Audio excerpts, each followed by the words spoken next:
बोलिए रघुपति रामचंद्र भगवान की जय। दिव्यात्मा जितेबाला चंद्र हास खड्ग बाहर करदेला रावण आ कहला कौन सीता ते मम कृत अपमान कहले सीता तू जो अपमान जनक कथा कहलु वर्तमान मु तोर शिरच्छेद करदेवी। माँ सीता हाथ जोड़ी भगवान राम को मने मने स्मरण कर भावुंट एटी एते कष्ट पाइबा अपेक्षा मरिबा बरम भल। चंद्रहास खड्ग को कहते चंद्रहास हरु मम परितापं रघुपति विरह अनल संतापं कहले चंद्रहास खड्ग वर्तमान मोर जो परिताप को तो नष्ट कर दे। रघुनाथ विरहाग्नि मु तो दग्धीभूत होची एभलिया दग्धीभूत होकर मरिबा अपेक्षा एकाथरे मरीजा भल। शीतल निशीत बहसी बर धारा कह सीता हरु मम दुख भारा। ये चंद्रहास खड्ग मोर दुखर भार को अपनोदन करिने अपहूत करिने मो दुख को लाघव करदे मरिबा पे मु डरुनी। आ चंद्रहास सुनत वचन पुनि मारन धावा मय तनया कही नीति बुझावा। जितेबले मारिबा को धाइला चंद्रहास खड्ग को धरिकी रावण मय तनया मा मंदोदरी बुझेले स्वामी की कहले स्वामी तुम एडे बड़ वीर गोटे नारी हत्या करने को जाऊच। रावण टिके नीरव रहीगला राक्षसी मान को डाकिकी कहला कहला को एते कष्ट दियो जे मु मासे समय दउची ए मासे भितर से जी मते विवाह करने को प्रस्तुत हो से यदि मते वर्ण न करे मासे परे मु यार शिरच्छेद करदेवी। एक कही रावण पलैला राक्षसी माने कष्ट दबा आरंभ कले माँ सीता हनुमान जी देखुंत राक्षसी माने तांको भीतर कथबार्ता होउछंती कहले बसनो हे राजा धीराजे बड़ दंभ देखाउची धैर्ये बायसी हंस प्रेयसी काहि हेब वर्ण असित शीत की भजे गो बामाए वर्ण असित शीत की भजे।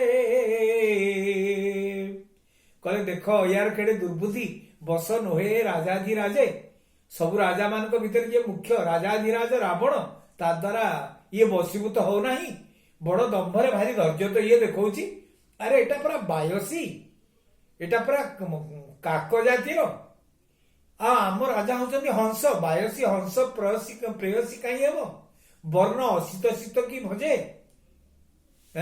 गोटे धला रंग गोटे कला रंग ये कौन केतेबेले धला हेजिबो कलाटा कौन केतेबेले धला हेलानी धला सबले धला कला सबले कला ये केड़े साहस देख आम राजा को कहउचंदी एते कथा ये मरिबा को पछे प्रस्तुत अछि आम राजा को ग्रहण करिया को प्रस्तुत नहे। व्यवहार एहा सुख परी बिल संता सुवर्ण पंजुरी वन भवन भावना एका करे भोला पढ़ाई जटा धारी गो बामाए भोला पढ़ाई जटा धारी। कहले ये सुख पक्षी भाया सुंदरिया देखा व्यवहार है सुख परी आउ ये जदि आम रजा कथा राजी हो जाता ये कनकमय कटकर अधिप रावण तार कनकमय कटकर सुवर्ण पंजुरी भितर रुहते लंकापुरी सुवर्णमय नगरी ये जदि गोटे शुआ पक्षी ये यदि राजी हो आम रजा कथार ये तो सुना पंजुरी भितर रहता भाग्य खोली जाता यार किंतु वन भवन भावना एक करे भला पढ़ाई जटाधारी से जटाधारी ता स्वामी राम को जहाँ पढ़े ये वन आ भवन को एका बोली भावुची जंगल रहिबा सुख राज्य रहिबा सुख राजकीय सुख एको कि एका बोली सी भावुची। तेणु एभली भाव जेतेबेले धिकार करी माँ सीता को कहउचंदी बहु भाव धिकार करुचंदी त्रिजटा संभाली पारलेनी सेठी त्रिजटा थिले त्रिजटा कले राक्षसी माने एमती कौन कथबार्ता करुछ शुण बुद्धि त्रिजटा ताहांकु रखी बोले सीता सीतांशु सुमुखी वरुण दिगे की अरुण उदय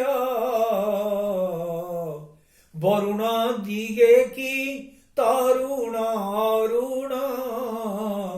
उदे होइछि के अछ लखी गो बामाए उदे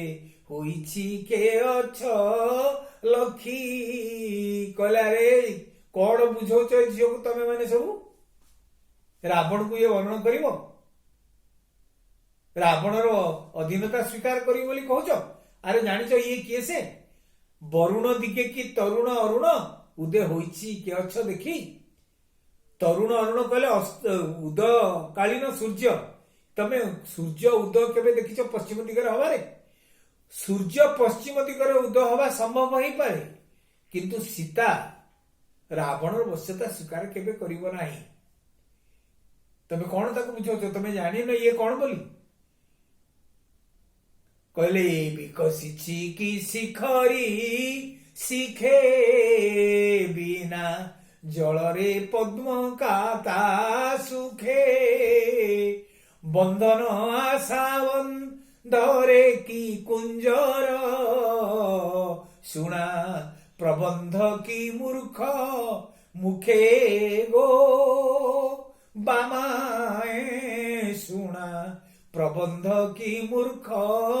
मुखे कहले पद्म फूल कौन पर्वत उपरे फुटिबार तमे देखिछ अरे पद्म फूल फुटिबा जगह सरोवर सीता सेमती रामर रावण होची गोटे पथर पर्वत पर्वत उपरे भलिया पद्म फूल केमती फुटिबो बिना जलरे पद्मता सुखे विकसिछि की शिखरी शिखे आउ वरुण दिगे की तरुण कहले आउ बंधन आशा बंधरे की कुंजर आशा बंध कहले बुढ़ियाणी सूता बुढ़ियाणी जाल कुंजर कहले हाथी तमे देखिछ बुढ़ियाणी सूतारे किए से हाथी की बांधिकी रखिछि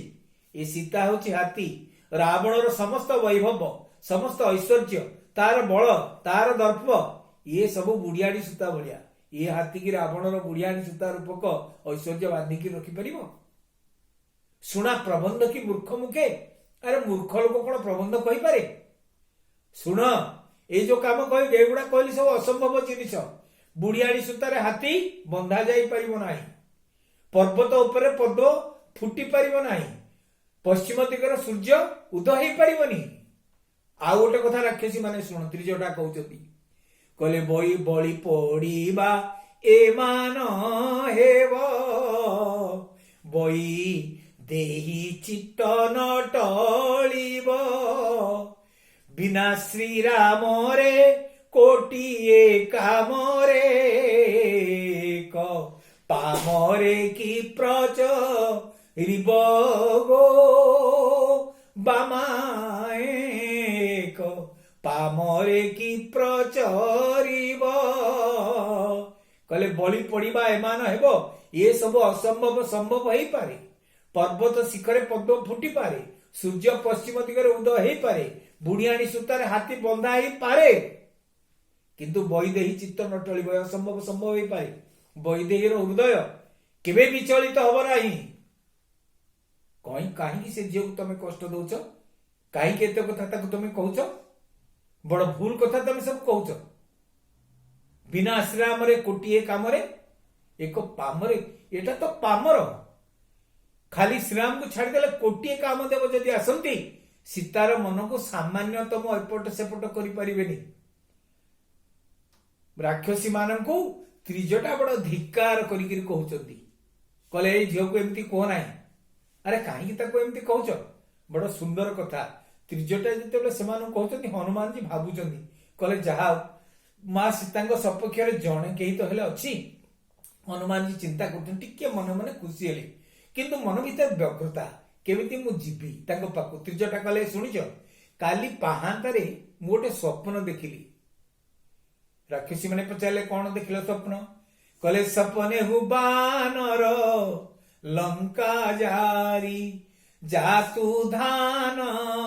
वंश सब मारी। मु काली पाहंता पर गोटे स्वप्न देखली सपने हु बानर लंका जारी। गोटे स्वप्न देखली गोटे मांकड़ आसी से लंकाटा को जाली दउची जातु धान मान राक्षस मान सब मारी दउची। पाहंता बेलर स्वप्नटा सत्य हुए तेणु मुझे जानुची स्वप्न सत्य हम। हनुमान जी बसिक गछ उपर भावुंट कहले प्रभु मु तो आसती माँ को मुद्री काटी दबा मोर तो लंका पोड़ा पोड़ी कर योजना नथिला बोधे आसवा पर आपण ये त्रिजटा हाथ में पुणी भितर गोटे खबर पठेले ये सब भितर भितर गोटे खबर जाए। आप देखिए गोटे चिकित्सा पद्धति अच्छी जे जड़े लोक दूर रही रोग कि भल कर तार गोटे चिकित्सा पद्धति अच्छी। से चिकित्सा पद्धति जमी सेमती मनरू मन को गोटे भावना जीव गोटे जगार आ गोटे जगह जो भावना जीव जनक हृदगत भाव को आउ जन हृदगत केमती जानिम ये गोटे विद्या ये गोटे कला। हनुमान जी भावुंट कहले कहले बानर आसवा कथा ठीक यदि स्वप्न देखी बानर आसवा कथा आसो मु तो बानर आसीगले या स्वप्न सत्य निश्चय किंतु ये कौन कह स्वप्ने हु बानर लंका जारी कि मु लंका जालिबा कथा तो प्रभु मते कही ना ए लंका जालिबा जाए कुआडे कथा आसला। हनुमान जी गभीर भाव में चिंता करुचंती जहाँ कहले त्रिजटा। या परवर्ती अवस्था आम शुणा माँ सीता सहित हनुमान जी केमिति साक्षात है इन्हीं शब्दों के साथ। जय श्री राम जय श्री राम जय श्री राम।